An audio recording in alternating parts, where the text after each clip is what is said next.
Satu, opening. Diem dong. Udah opening. Kan belum action. Gimana sih? Itu bener dong. Take satu opening lu gak action gue. Ngapain gue langsung jadi aku nungguin action dulu. Gue keren lagi ituin cahayanya apa gimana nih. Assalamualaikum warahmatullahi wabarakatuh. Selamat datang di Cerita Boy. Setelah minggu kemarin gue cerita kasus penyiksaan sadis dari Jepang, hari ini gue mau bahas kasus pembunuhan berantai yang gak kalah sadis dan juga kejam dari Amerika. Karena gak cuma membunuh, tapi korbannya juga dijadiin daging buat isian sandwich jualannya. Buat yang penasaran siapa dan segila apa kasus kali ini, jangan kemana-mana.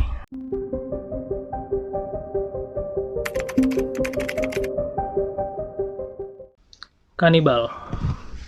Apa yang terbersit di pikiran lu kalau lu dengar kata kanibal? Orang makan beling? Bukan, itu kuda lumping. Oke, kanibal menurut KBBI adalah orang yang suka makan daging manusia. Nah, kasus kali ini ada hubungannya sama kanibalisme. Karena tokoh utama kita kali ini membuat orang lain tanpa sadar jadi kanibal. Siapa dia? Dia adalah Joe Metheny, terlahir dengan nama Joseph Roy Metheny pada 2 Maret 1955 di Baltimore, Maryland. Tumbuh menjadi salah satu pembunuh berantai terkenal asal Amerika. Joe Metheny dengan tinggi badan 155 cm, bodi gede dan berat badan berlebih, doi ironisnya malah dikenal sebagai Tiny. Nih, kayak gini. Mirip siapa ya? Kayak Jack John di film Manusia 6 Juta Dolarnya Warkop waktu jadi si robot.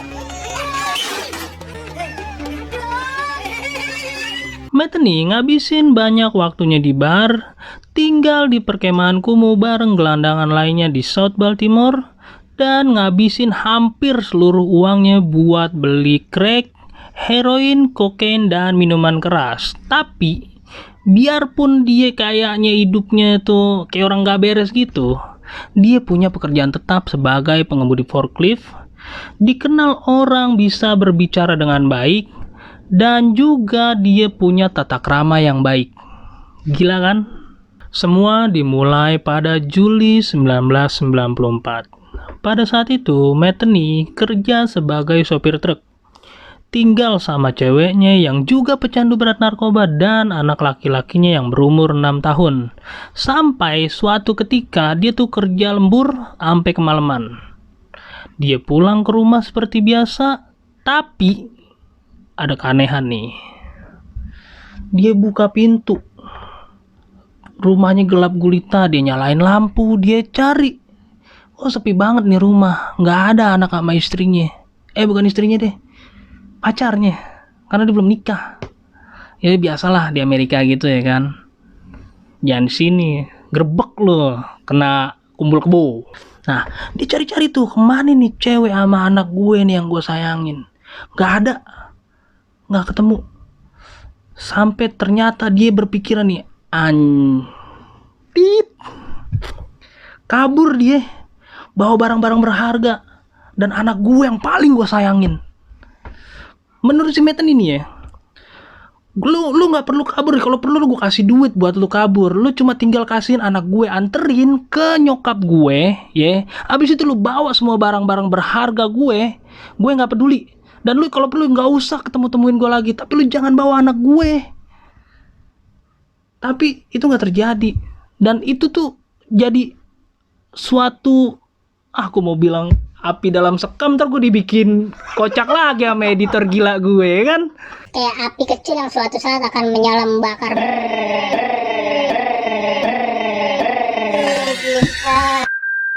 Ya intinya si Metheny ini kesel banget anaknya hilang. Kejadian itu sangat membekas buat Metheny. Dia tuh dipenuhi dendam dan amarah. Sampai-sampai dia nyelidikin kemana perginya perempuan durjana tersebut. Setelah tanya sana sini, mencari alamat, tetapi mereka bilang tidak tahu. Ternyata yang ku terima alamat palsu. Kayak lagu kampret. Pencarian yang Metheny lakukan ternyata nggak sia-sia. 6 bulan kemudian setelah pencariannya itu, dia dapat info kalau perempuan durjana yang dia cari itu sekarang tinggal di pinggiran kota bareng sama pria durjana pilihannya. Kenapa gue bilang durjana? Karena nih cowok ngebiarin dia untuk ngelacur biar bisa pakai narkoba. Sampai suatu ketika mereka berdua ketangkep sama polisi. Dan anaknya dibawa lalu diserahin ke social service. Karena anaknya itu ditelantarkan dan juga kerap mengalami penganiayaan. Jadi pesan moralnya di sini tuh lu jangan pakai narkoba. Kalau mau pakai narkoba, jangan punya anak. Kesian anak lu, ya. Lu belangsak sendiri aja deh. Nah, kalau gini kan harusnya tuh gampang aja. Si Metheny tinggal ke social service, terus dia klaim anaknya. Tapi teorinya tuh nggak semudah itu karena terkait sama catatan kriminal si Metheny di masa lalu. Jadi dia menelan sendiri segala kekecewaan, amarah, dan kebenciannya terhadap 2 manusia durjana tersebut.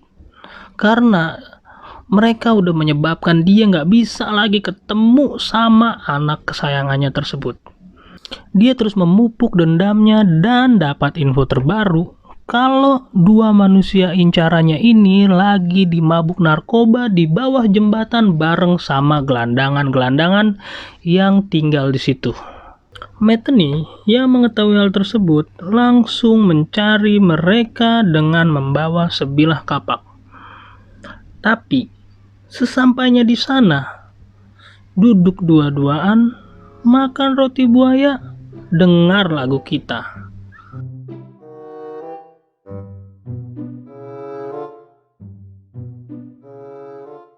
Metheny nggak berhasil menemukan mereka. Sepertinya mereka emang udah pergi dari tempat situ. Dia malah cuma nemuin 2 gelandangan yang sebetulnya tuh lagi mabuk sama dia. Lagi kondisi kagak sadar, tidur goler-goleran di atas kasur bau punya dia. Metheny yang tambah kecewa, tambah kesel. Jadi api amarahnya tuh kayak dikobarin lagi tuh, disiramin minyak lagi. Sampai akhirnya dia gak bisa nahan diri lagi. Dia kesel banget, di tangannya dia lagi megang kampak. Lalu dia bacok tuh para gelandangan, dipotong-potong sampai habis, kebelah-belah, dan dia tinggalin mereka berdua dengan tanpa perasaan. Di malam yang sama, dia mancing pelacur pecandu buat ngorek informasi di mana keberadaan 2 orang buruannya tersebut. Nih pelacur dikasih narkoba, diajak mabok, habis itu udah slow ya kan, ditanyain. Tapi pelacur itu dia bilang nggak tahu. Si Metheny ngerasa jawaban gak taunya itu cuma bohong, cuma pura-pura. Metheny nggak suka sama jawaban gak taunya itu. Karena menurut Metheny itu jawaban gak tahu itu cuma pura-pura doang. Dia kesel. Langsung dihajar habis-habisan tuh pelacur, diperkosa sampai akhirnya dia bunuh tuh pelacur. Mayatnya dia buang ke semak-semak. Terus dia lanjut cari pelacur lainnya. Sama, dibikin mabuk juga. Ditanyain juga, dan pelacurnya nggak tahu bikin kesel dia lagi. Sialnya, pas dia lagi mau buang ke semak-semak juga, dia diperhatiin sama bapak tua kulit hitam yang lagi mancing di sungai.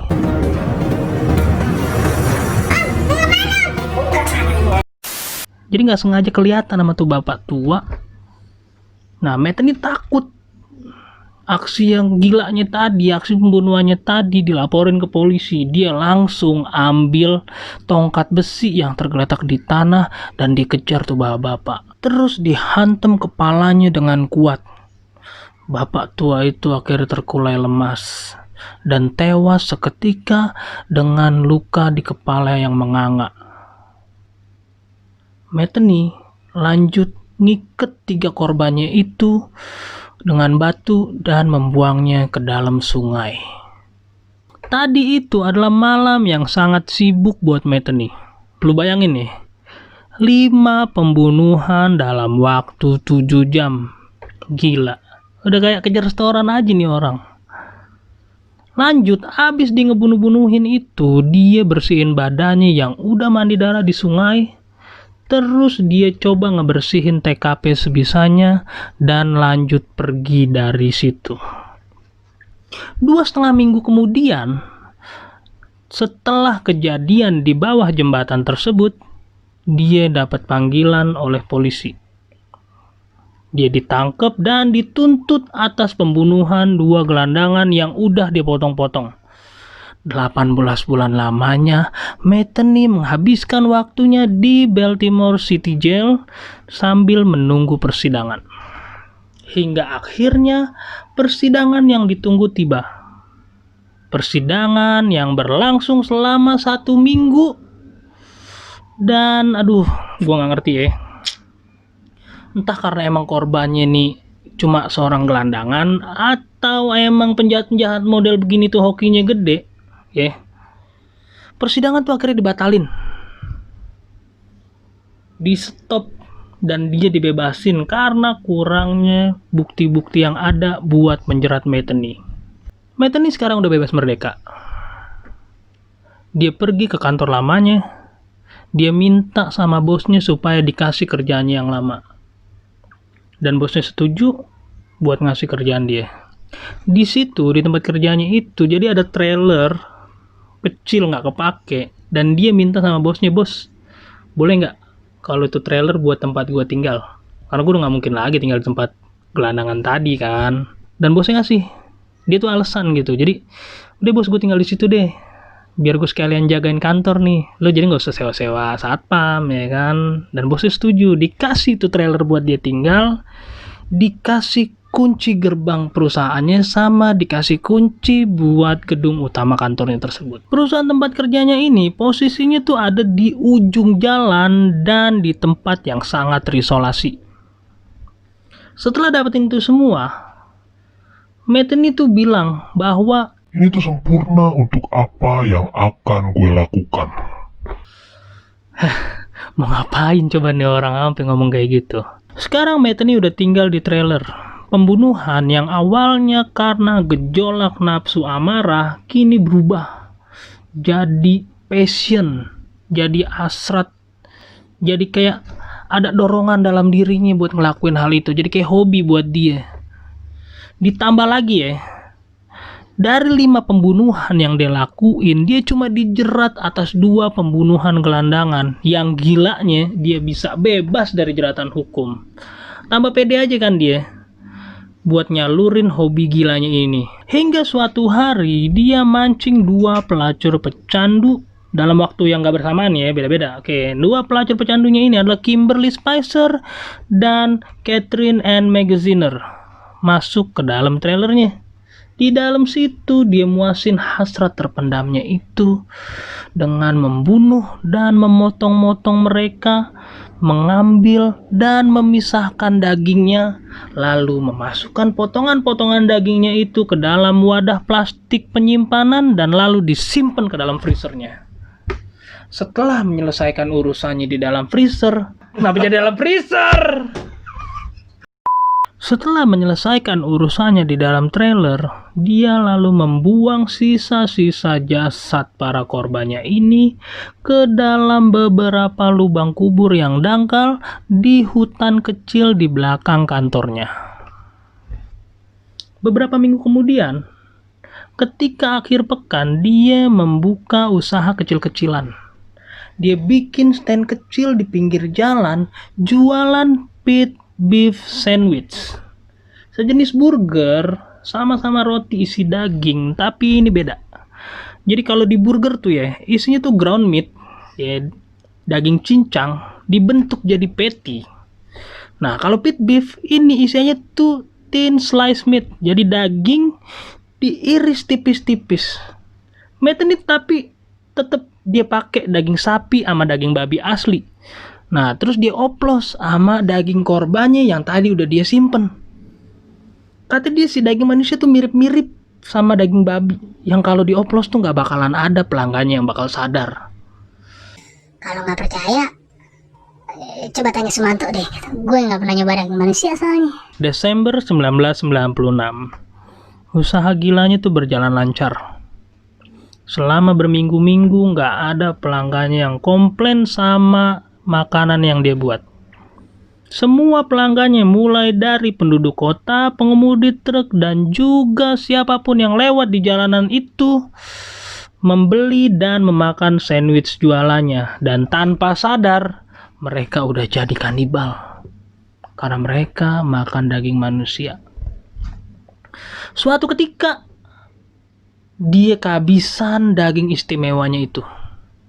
Dan untuk mengatasi kelangkaan akan dagingnya itu, dia mulai lagi modus operandinya yang lama. Dia memancing seorang wanita malang lainnya, Rita Kemper, seorang PSK, untuk masuk ke dalam trailernya. Di dalam trailernya, dia langsung merobek pakaian wanita tersebut dan memukulinya. Rita Kemper langsung berteriak minta tolong. 洗澡干净啊，乖哦乖，哦乖乖乖乖。 Tapi di tempat terpencil seperti itu nggak ada yang merespon minta tolongnya itu. Malah emang dasar psikopat ya, dia malah nikmatin raungan minta tolongnya itu. Nah, kali ini si Metheny itu ngelakuin kesalahan fatal. Karena dia tuh balik sebentar dan kaget. Karena korbannya memanfaatkan kesempatan yang cuma sekian detik buat menuju pintu keluar. Dan langsung bergegas lari sebelum dia ditangkap lagi sama pembunuh gila ini. Setelah sampai di luar, perempuan itu bingung gitu. Karena dia dikelilingin sama pagar yang tingginya itu 2,5 meter. Udah gitu di atasnya itu dilingkarin tuh sama kawat berduri. Tuh perempuan dia cari-cari jalan sampai dia ketemu ada tumpukan palet.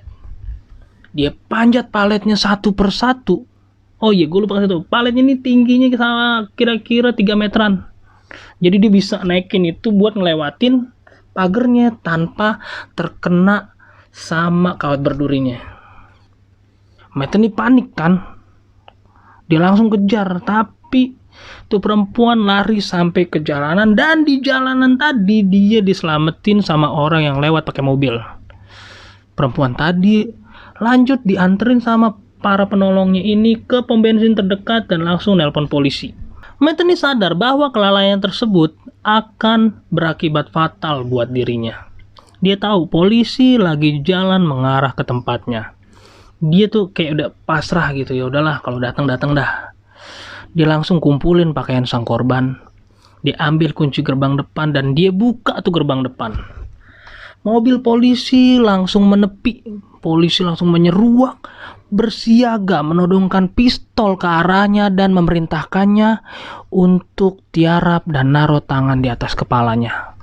Polisi segera memborgolnya dan membawanya pergi. Awalnya polisi memperkirakan bahwa akan terjadi perlawanan sengit karena akan berhadapan dengan seorang pembunuh kejam yang berbobot 200 kilo lebih.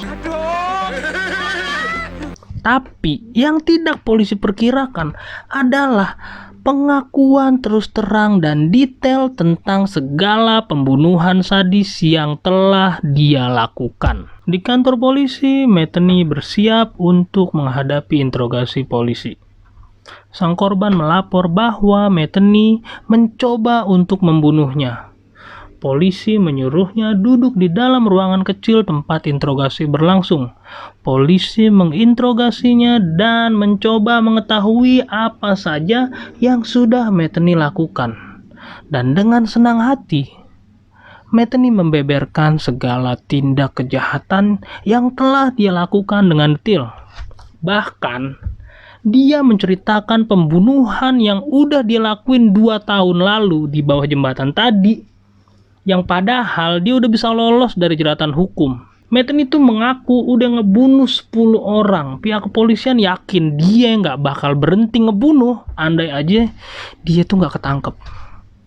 Nah, sepanjang pengakuannya, polisi sama sekali nggak nemuin, nggak ngeliat tuh bahwa si Metheny itu nunjukin rasa penyesalan atas apa yang udah dia lakuin. Satu-satunya hal yang membuat Metheny nyesel adalah, ya, karena dia tuh nggak sempat ngebunuh 2 manusia durjana yang udah bikin dia ngelakuin semua kegilaan ini. Selama 1 bulan, polisi membawa keluar Metheny dari penjara bolak-balik antara kantor dan bawah jembatan. Polisi melakukan penyelidikan guna mengkonfirmasi semua pengakuan Metheny. Polisi nyari di sungai di bawah jembatan yang Metheny aku itu dia ngebuang 3 mayat yang udah dia tenggelamin pakai batu. Tapi ya, polisi nggak bisa nemuin mayat-mayat yang udah dia bilang itu ya. Iyalah, gila, 2 tahun coy. Syukur kalau masih ada itunya. Mungkin udah nggak tahu udah dimakan ikan atau gimana, gue nggak ngerti deh, ya kan. Nah, setelah polisi nggak bisa nemuin apapun di sungai yang katanya dia ngebunuh orang itu, polisi menghentikan penyelidikan di daerah bawah jembatan dan di sungai. Polisi lanjut ke area kantor Metheny, dan di sini nih, ini tuh bikin polisi agak kewalahan karena pas pengen gali jasad kubur 2 korban itu, ya, yang di trailer yang si Kimberly Spicer sama Catherine Ann Magaziner ini, Metheny itu ngubur sisa jasad 2 korbannya itu di dalam 7 lubang yang berbeda di belakang hutan. Bikin kerjaan kan, brengsek emang. Nah, setelah proses penyidikan yang panjang, sayangnya kurangnya bukti-bukti yang ada membuat polisi gak bisa menuntutnya dengan semua pembunuhan yang dia akui.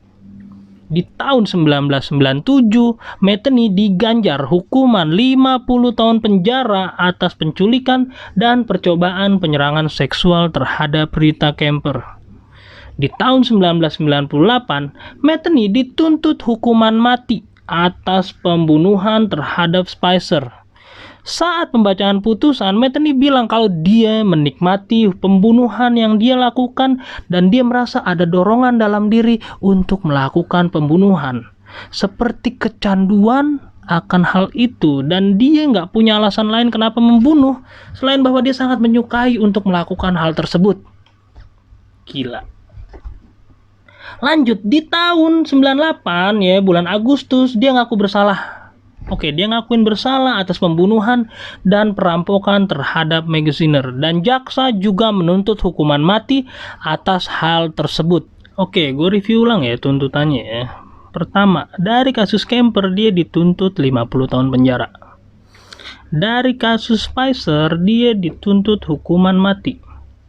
Dari kasus Magaziner dia dituntut hukuman mati juga. Menurut lo dia bakal kayak gimana? Dihukum mati? Kagak, karena itu baru tuntutan dari jaksa. Dan semua baru berakhir kalau dikasih atas putusan hakim. Nah, ini nih, gue gak demen banget nih putusan hakimnya nih ya. Ntar lo.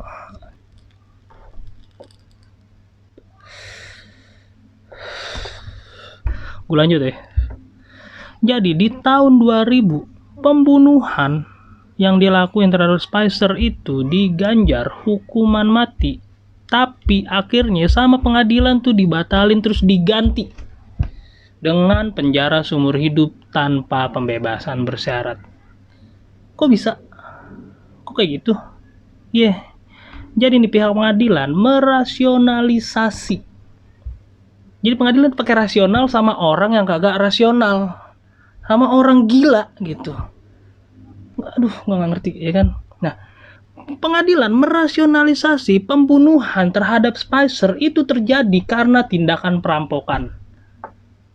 Padahal ya. Padahal bukti-bukti yang ada mengindikasikan bahwa perampokan tuh bukan motivasinya yang utama. Karena tadi tuh dia juga udah bilang kan, dia tuh ngebunuh tuh passion dia. Semata-mata dia pengen ngebunuh. Buat apa? Ya selain dia emang hobinya ngebunuh, emang dia lagi daging istimewanya tuh abis. Lu inget kan tadi kan? Ya nggak? Hah? Gila. Ya udahlah.